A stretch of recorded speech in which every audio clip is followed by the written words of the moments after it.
Today, the topic of our discussion is a Tier 8 heavy tank in the American branch, the T32. We will talk about the tactical features of this vehicle, analyze its strengths and weaknesses, and compare it with its brothers in arms, the other Tier 8 heavy tanks.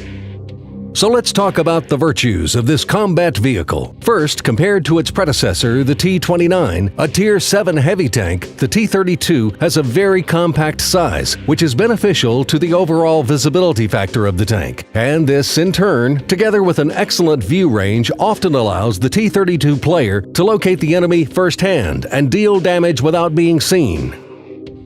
Second, as with the majority of American heavy tanks, the T32 has a very sturdy turret that can be very hard to penetrate not only by Tier 8 tank guns, but even the ones on Tiers 9 and 10. Third, the rapid-fire gun with excellent elevation arc angles allows efficient implementation of the potential damage and poses a serious threat to the enemy on the battlefield when properly used. Fourth is that the tank has good mobility. It can be used to support Allied attacking forces, whether it's an IS-3 or an AMX-50-100, or you can even push a certain direction all by yourself.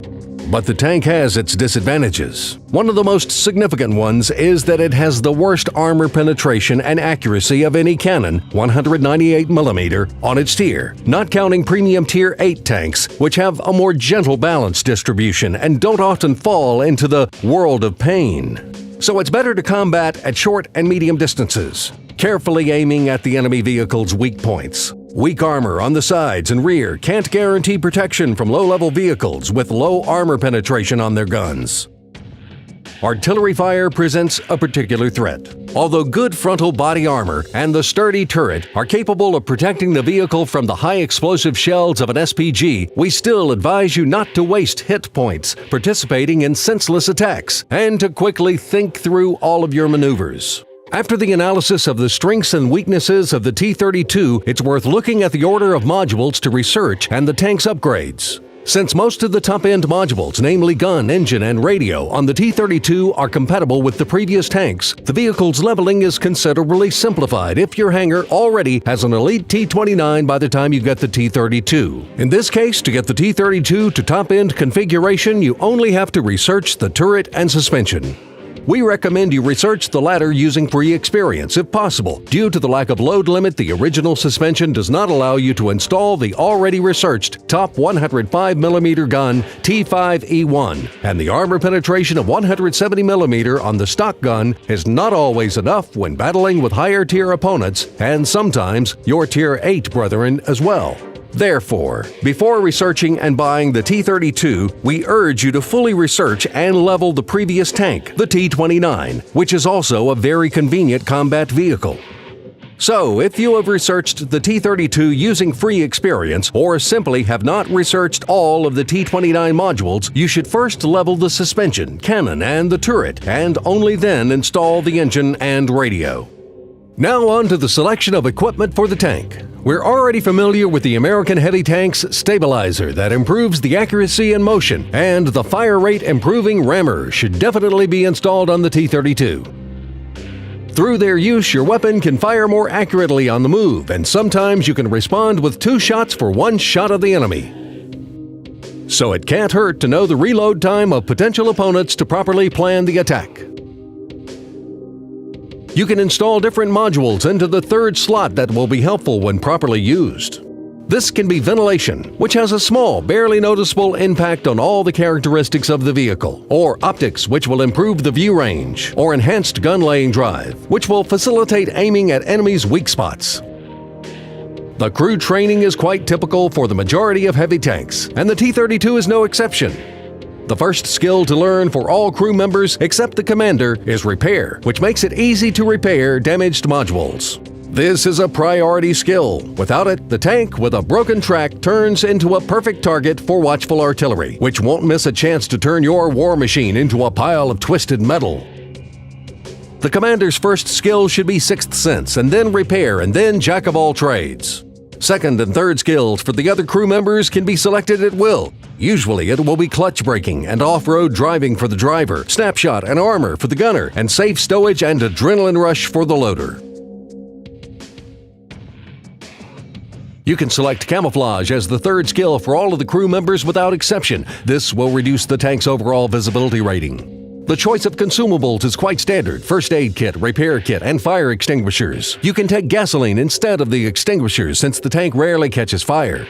Now, knowing the strengths and weaknesses of the tank, using the appropriate modules and with the appropriate crew skills selected, we can proceed to the analysis of optimal combat tactics. When playing with the T32, try to make the most of the surrounding landscape. Sand dunes, rocks, and destroyed tank bodies are ideal firing positions for this vehicle. While hiding the weak body and showing only the sturdy turret that isn't easy to punch through, you can consistently deal damage with maximum safety for yourself. For example, in a typical city map such as Himmelsdorf, excellent firing positions for your vehicle will be scattered along the Banana, a small narrow street. Located at the base of the castle hill, there are piles of broken bricks and stones. Successfully hiding the tank's body behind them, you can hold an important position for a long time despite the superior forces of the enemy, and then, after waiting for help of allies, switch to a decisive counterattack. On a map with a lot of open spaces, such as Sand River, we strongly recommend you use different cover variations. Sand dunes and hills will provide safe cover for the body of the tank, and excellent elevation arc angles will allow you to comfortably deal the potential damage and control strategically important areas. Do not underestimate meeting the enemy in close combat. Most tanks have a higher profile and worse elevation arc angles, so they will have to shoot at the T-32's sturdy turret, aiming for the commander's hatch while in a clinch, while you can shoot into the enemy's body and turret, depending on the enemy's tank armor specifications. That is why, as you can see, the King Tiger can't consistently penetrate our armor. Worse angles of arc elevation just do not allow it to lower the gun and shoot the body, which is poorly armored compared to the turret.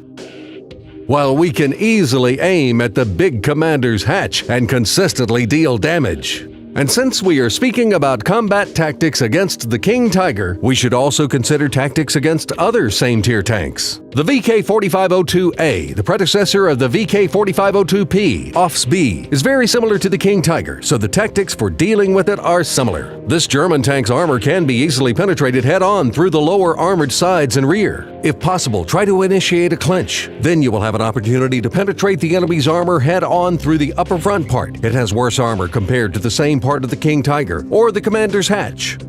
Our most common enemy in random battles will be the Soviet heavy tank IS-3. The upper frontal part of the tank has good armor and is located at an acute angle, so don't try to punch through it with your gun. This also goes for the small round-shaped turret. For guaranteed penetration of the opponent's armor, we advise to aim for the small but quite thin lower armor plate. When clinching with the IS-3, it can be penetrated through a vulnerable armor plate over the cannon mantle or the small commander's hatch. The IS-3 can be easily damaged on the sides, drive wheel, and from the rear.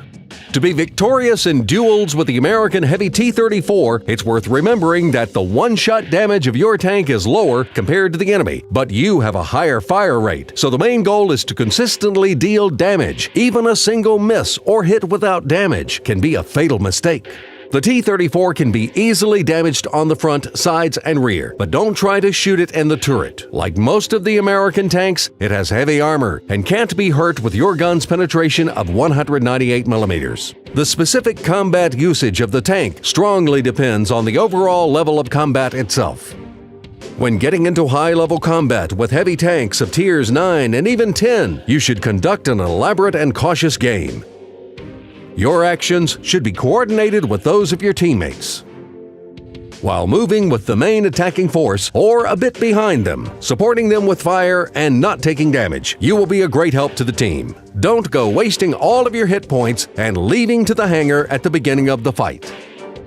Once you get into a comfortable level of battle, when teams have Tier 8 medium and heavy tanks on top, you can really feel all the versatility of this combat vehicle. The T-32 is perfect for attacking the main key positions on a variety of maps, whether it's the alley on Prokhorovka, the mountain on Cliff, or the valley in Strepes. Cohesively working together with allies, in a short period of time, you can achieve strategic advantage in these areas, which then leads the team to victory.